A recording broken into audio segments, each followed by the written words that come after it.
15 cm de long sur 11 cm de large. Couverture cartonnée souple, au grain agréable. Page blanc cassé et lignes gris foncé. J'y dépose ce qui me vient, ma vie, mes idées. Bienvenue dans mon carnet. Bonjour à tous, je m'appelle Julien Courant et je suis vraiment très content de vous retrouver pour le premier numéro de cette nouvelle saison. Pour les nouveaux venus, dans ce podcast, je tire une idée de mes carnets d'écriture et je la transforme en histoire. Juste le temps de vous la raconter. Ensuite, vous en faites ce que vous voulez. J'en profite au passage pour remercier mes auditeurs sûrs qui désespéraient de m'entendre à nouveau. Encore merci pour votre patience, j'espère que cet épisode sera à la hauteur de vos attentes et de votre gentillesse. Mais trêve de bavardage et plongeons dans le vif du sujet. Je vous propose aujourd'hui un voyage nostalgique dans le passé d'un auteur de manga, pour qui le succès garde aujourd'hui encore un goût terriblement amer. C'est l'histoire de Mon Jupiter.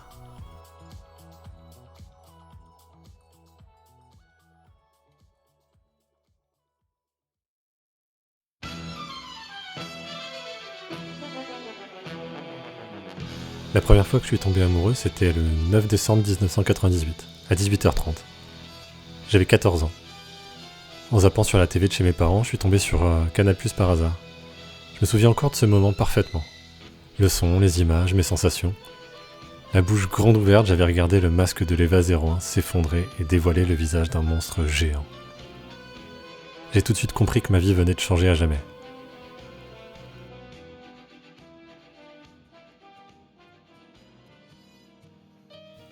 La deuxième fois que je suis tombé amoureux, c'était le 1er juin 2003, Porte d'Italie, à la 11e édition de l'Epitanime.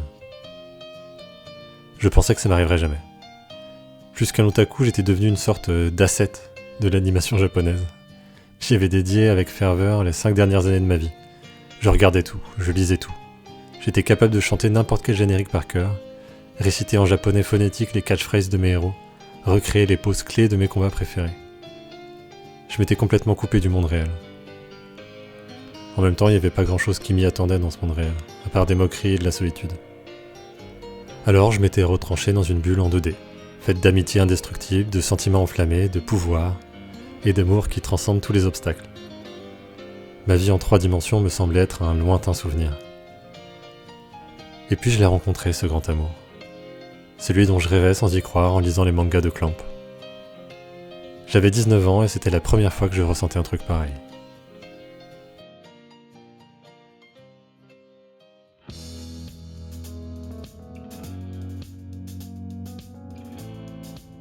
C'était ma première convention. J'étais terrifié. C'était noir de monde, complètement foutraque et très amateur. Les salles de cours étaient transformées en salles d'arcade ou de karaoké, les amphis en salles de conférences et de projection.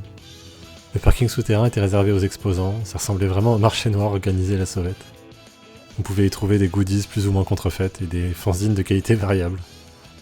Dans la cour intérieure, il y avait la grande scène. Pas une seule ombre. Il faisait une chaleur à crever. C'est là qu'il y avait les animations et plus tard le concours de cosplay.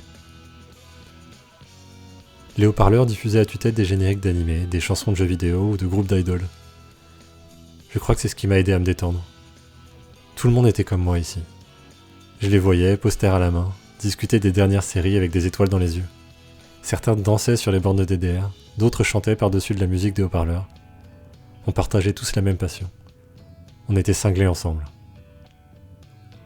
Alors il se passa ce qui se passe quand on se détend dans ce genre d'endroit. On achète. Au fur et à mesure que les matinées passaient, mes mains se remplissaient de sacs en plastique de plus en plus lourds. Artbook d'Evangelion, figurines de Cowboy Bebop, un poster de Lane, un autre de Lovina, l'OST de Furikuri, les DVD de Scryde. Acheter autant le matin du premier jour, c'était vraiment une erreur de débutant. J'ai passé le reste de la journée chargé comme une mule. Mais plus détendu. J'étais vraiment content de pouvoir me balader avec mes sacs sans avoir honte de ce que je venais d'acheter. J'étais parmi les miens. Ça m'a donné envie de plus, de participer à d'autres activités. Alors je me suis doucement dirigé vers le concours de karaoké. Le truc se déroulait dans une salle de cours avec une petite télé, un PC et un micro, c'est tout. Une trentaine de personnes commentaient et chantaient par-dessus un type qui hurlait sur le générique d'un animé que je ne reconnaissais pas. Je m'étais installé avec mes sacs dans un recoin pour profiter du spectacle. La chanson s'est terminée par des applaudissements clairsemés. Et puis l'animatrice a demandé à une certaine Sailor Makoto de prendre place au micro. C'est là que j'ai vu ce garçon à la beauté confondante, cosplayer en Sailor Jupiter, se redresser et prendre le micro. Faut savoir que le cosplay c'était pour moi quelque chose de très dérangeant à l'époque. Que des gens puissent prendre du plaisir à s'exhiber comme ça avec des déguisements de bébés mal foutus. Les voir faisait monter en moi une sorte de honte par procuration. Pourtant, ce matin-là, j'ai regardé cette personne chanter le 3e opening de Cardcaptor Sakura, et j'étais juste admiratif. Quand j'entends cette chanson maintenant, je repense à lui.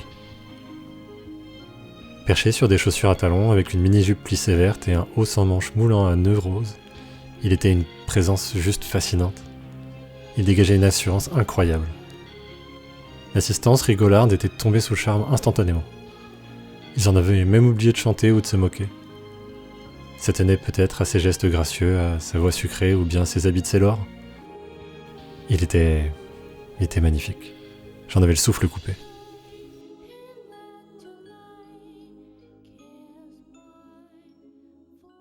À la fin des 1 minute 30, il avait quitté son podium dans un drôle de silence. Pas un seul applaudissement. Applaudir serait voulu dire aux 30 autres personnes présentes que ce garçon travesti en héroïne sensuelle de manga pour filles t'avait captivé le temps d'une chanson. Alors, ouais, personne n'avait osé. Moi non plus, j'avais pas osé applaudir. J'avais même baissé les yeux quand il m'avait croisé pour quitter la pièce.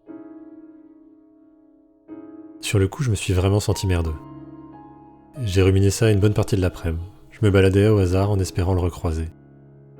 J'avais envie de le revoir, encore une fois, avant de partir. J'avais honte d'avoir réagi comme ça. Honte d'avoir eu honte. De moi, de mes sentiments. J'aurais pu être cet applaudissement qui fait démarrer une standing ovation, comme dans mes animés. Mais non. J'ai fini par me trouver un coin tranquille et à l'ombre, plus loin derrière la grande scène.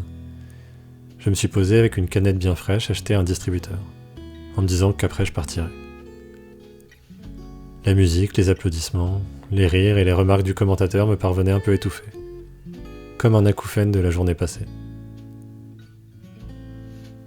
Et puis il est apparu. Le bruit saccadé de ses talons sur les dalles de pierre m'avait fait sursauter et je m'en souviens. Avec ses mains, il avait fait ce geste pour ne pas froisser la jupe plissée de son costume et il s'était assis sur le muret près de moi.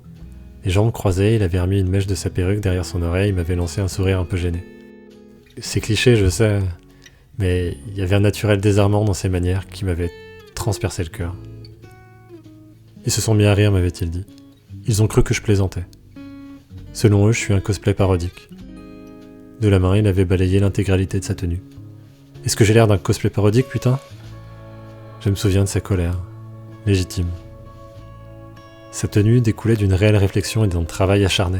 Ça se voyait tout de suite. Le sens du détail était incroyable. La tiare sur le front, les boucles d'oreilles, la broche verte en forme de cœur, le pendentif ras du cou, ses épaulettes au fronçage impossible, jusqu'au lassage de ses bottines. Ça n'avait rien d'un assemblage de briquet de broc, comme c'était souvent le cas à l'époque. Mon regard glissant sur les longues jambes, j'avais réalisé qu'elles étaient nues et parfaitement épilées. J'avais rougi comme l'otaku puceau que j'étais. En tout cas, lui, ça l'avait beaucoup amusé. Il avait souri devant ma maladresse et il fixait ma canette d'un air envieux. Alors je lui ai tendu. Il en a bu 2 gorgées avant de me la rendre. Et puis son regard s'est porté sur mes sacs. Je lui ai montré tous mes achats, craignant un peu sa réaction, mais au contraire. Il s'est enthousiasmé quand je lui ai montré l'artbook Evangelion et mon poster ultra borderline de Lovina.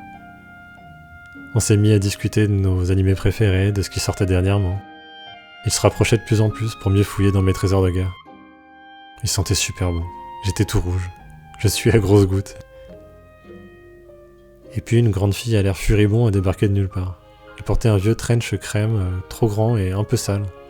Un peu comme l'imperméable que porte Colombo dans la série. Elle avait des cheveux blonds coupés courts et des lunettes à grosse monture noire. « Putain, je te cherchais partout, fan. Rappelez que j'ai besoin de toi au stand. » La fille m'avait jeté un sale regard. Un regard qui disait « Dégage de là, sale puceau pervers. » Fan, mon Jupiter, se leva avec un sourire d'excuse. « Suzanne, la politesse même, excuse-la. En tout cas, merci pour la canette. Allez, à plus. » Et puis il était parti. Il s'en était allé à grandes enjambées vers le hall d'entrée à la suite de son ami. C'est comme ça que Fan mon premier vrai coup de foudre, disparu de ma vie aussi vite qu'il y était rentré. La seule chose qui me restait de lui, c'était cette tache de rouge à lèvres sur ma canette que j'avais contemplé le cœur battant pendant une éternité.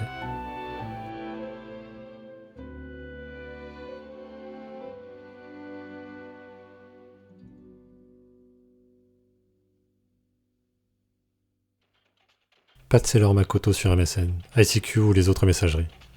Pas de traces de lui sur les Chan IRC de fantrad que je fréquentais. Aucune photo de son cosplay sur la blogosphère otaku. Sans passer par le fait que des fans qui aiment les mangas et qui traînent en convention, il y en a des milliers en France. C'était désespérant. Au lieu de passer mes nuits solitaires à regarder Wolf's Rain, Ikitosen ou encore Keroro Gunso, qui étaient sortis ces années-là, je les ai passés à écumer les forums de cosplay, les chans consacrés à Sailor Moon ou à poursuivre mon enquête désespérément pendant plusieurs mois. C'est dingue qu'une rencontre aussi brève ait changé ma vie de la sorte. Il m'obsédait, alors même qu'on n'avait passé que quelques minutes ensemble. À tel point que c'était lui que je dessinais à présent dans les marges de mes cours à l'INALCO. Adieu les Reiei Nami de Evangelion, adieu Chi de Chobits ou Shinobu de Lovina. Bonjour, Fan et sa beauté androgyne. Je le dessinais partout de façon compulsive. Je sentais que si je le faisais pas, j'allais oublier son visage pour de bon. Au fur et à mesure que les mois passaient, mes dessins s'étoffaient. Et bientôt, Suzanne, son amie au tempérament de feu, était venue rejoindre Fan dans la marge de mes cahiers. Je me suis mis à inventer une histoire pour eux. Fan et Suzanne, deux amis d'enfance. Fan qui adore les costumes et Suzanne qui adore les mangas Boys Love. Leur amitié qui évolue sans qu'ils s'en rendent compte. Malgré ses dehors durs et secs, elle tombe éperdument amoureuse de lui. Une tsundere dans toute sa splendeur. Lui, il s'accommode toujours de ses sautes d'humeur, une bonne patte au sourire jovial et au tempérament avenant. Les costumes, c'est son secret. La seule chose qui le remplisse vraiment de joie. Une passion qu'il doit tenir secrète à tout prix, sous peine d'être jeté dehors par ses parents très vieux jeu. Un scénario prémonitoire, vraiment.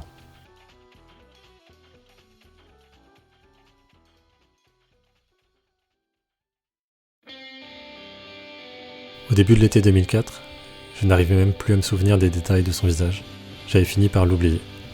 Il ne me restait que sa version crayonnée. Cette année-là, je suis retourné à l'Epitanime. Je suis aussi allé à la Cartoonist, et même à la Japan Expo. J'ai assisté à tous les concours de cosplay, de karaoké, toutes les animations de jeux vidéo, de danse, de cérémonialité, tout ce que tu veux. Mais je l'ai pas retrouvé. Alors j'ai décidé qu'il valait mieux arrêter de le chercher. Ça m'apportait plus rien, que de la tristesse et de la frustration. Alors à la place, je me suis imaginé auprès d'eux, mon Jupiter et de son ami. C'est comme ça que j'ai créé le personnage d'Ellie. Un otaku hardcore, timide, romantique, maladroit et puceau jusqu'à la moelle. Tout moi. Je me suis mis à dessiner plus sérieusement aussi. Tout le temps que je n'étais pas en cours, je le passais à un crayon à la main. En novembre 2004, j'ai créé le skyblog Tu es Otaku Sankaku. C'est comme ça que ça a commencé. Chaque semaine, je faisais paraître de nouvelles pages de mon manga amateur, racontant l'évolution d'un triangle amoureux sur fond de convention.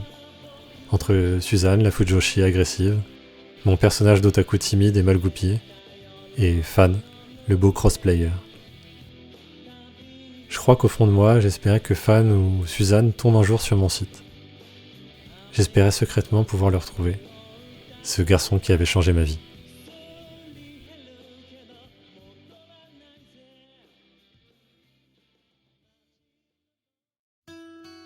Mon blog marchait bien, j'avais de bons retours. Pour moi, une dizaine de commentaires chaque semaine, c'était déjà incroyable. Mais au printemps 2006, on a décidé avec une amie de l'INALCO de créer une version japonaise du blog pour notre master. Un site dédié sur le format de ce qui se faisait à l'époque pour mobile là-bas. La suite, vous la connaissez, j'imagine. D'une dizaine de commentaires, je passais à une centaine chaque semaine, puis des milliers. Ça s'est mis à prendre des proportions incroyables. Je suis passé dans le top 10 des téléchargements de mangas sur mobile, et je le suis resté pendant plus d'un an. Je me suis mis à trouver des parodies érotiques de mon manga sur internet. La consécration ultime. On m'a invité au Comiket de Tokyo, je commençais à recevoir des demandes d'interviews de la part de magazines spécialisés. C'était invraisemblable. En 2007, j'ai reçu le coup de fil de mon futur éditeur japonais. Et 6 mois plus tard, je quittais la France pour être sérialisé dans le magazine Kiss de la Kodensha. Pour un weeb comme moi, c'était un rêve devenu réalité. J'ai bossé comme un damné là-bas, avec des deadlines impossibles à tenir, plus de week-ends, plus de nuits et tout ça, sans assistant. C'était l'enfer sur Terre. Mais quand parfois j'arrivais à sortir la tête du trou, je me disais que... Putain, qu'est-ce que j'étais chanceux.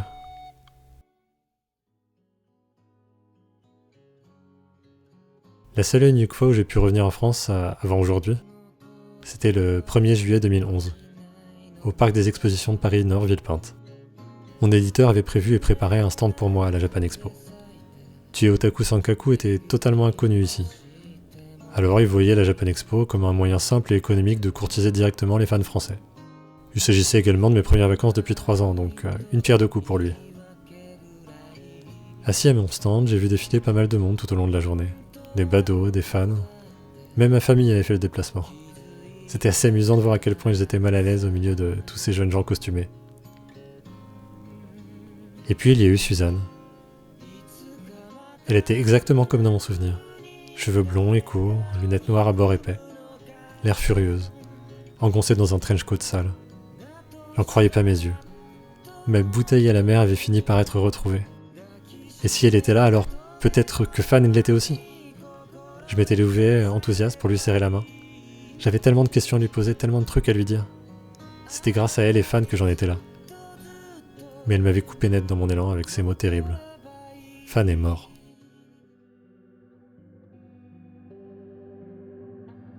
J'étais resté sous le choc, incapable de dire quoi que ce soit. Elle en a profité pour continuer à parler, pour m'expliquer dans un calme glacial ce qui s'était passé. Pistonnés par des cousins zélés, les parents de Fan avaient découvert mon blog. Impossible pour eux de ne pas reconnaître Fan. Alors, il avait dû tout leur déballer. Le crossplay, sa sexualité, son identité.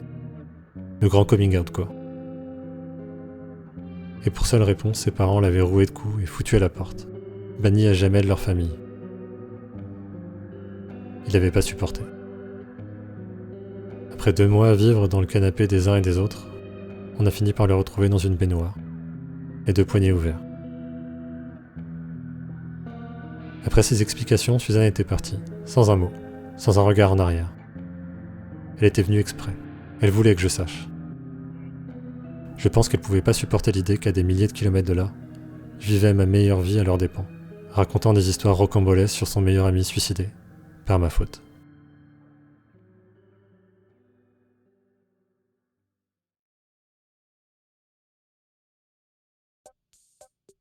Chie Otaku Sankaku, c'est tout ça. C'est l'histoire que je viens de vous raconter. La réalité comme la fiction qui se mélangent. Les deux sont vrais, les deux sont le même mensonge un peu triste. Pendant toutes ces années, c'était ma façon de le maintenir en vie un peu plus longtemps, mon Jupiter. Je voulais vivre à travers mes personnages une autre version de l'histoire.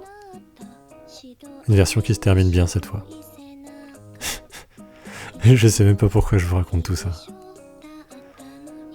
Peut-être parce que le mensonge touche à sa fin. Le dernier tome du manga sort mercredi au Japon. J'y ai mis beaucoup de moi-même, j'espère que les gens apprécieront. Je trouve vraiment que les histoires d'amour devraient toujours finir comme ça. En happy end.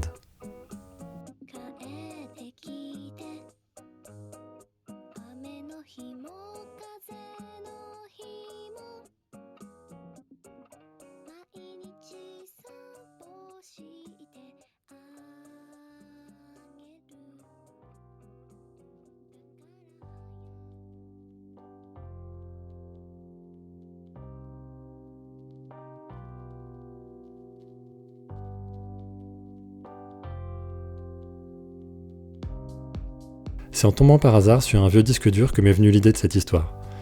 J'y ai retrouvé des BO d'animés, des épisodes et plein de choses que je regardais dans les années 90-2000. Ça m'a filé un sacré coup de nostalgie. Les animés, les mangas, les conventions, quand j'étais ado, c'était vraiment toute ma vie. Ça a façonné mon imaginaire autant que les films ou les livres ont pu le faire. Ça m'a fait rencontrer des gens incroyables, ça m'a permis de voyager, ça m'a permis de me découvrir. Et je me suis dit que ça méritait bien un petit épisode. Bien sûr, c'est pas une communauté exempte des défauts, mais elle m'a aussi beaucoup apporté. Alors j'avais envie de lui faire un petit merci à ma façon. En tout cas, j'espère que ça vous a plu. D'ailleurs, si vous avez apprécié, n'hésitez pas à en parler autour de vous et à mettre un commentaire et 5 étoiles sur votre appli de podcast préféré. Mon petit ego fragile vous remerciera grandement. Quant à moi, je vous dis à plus tard pour un prochain épisode. D'ici là, portez-vous bien.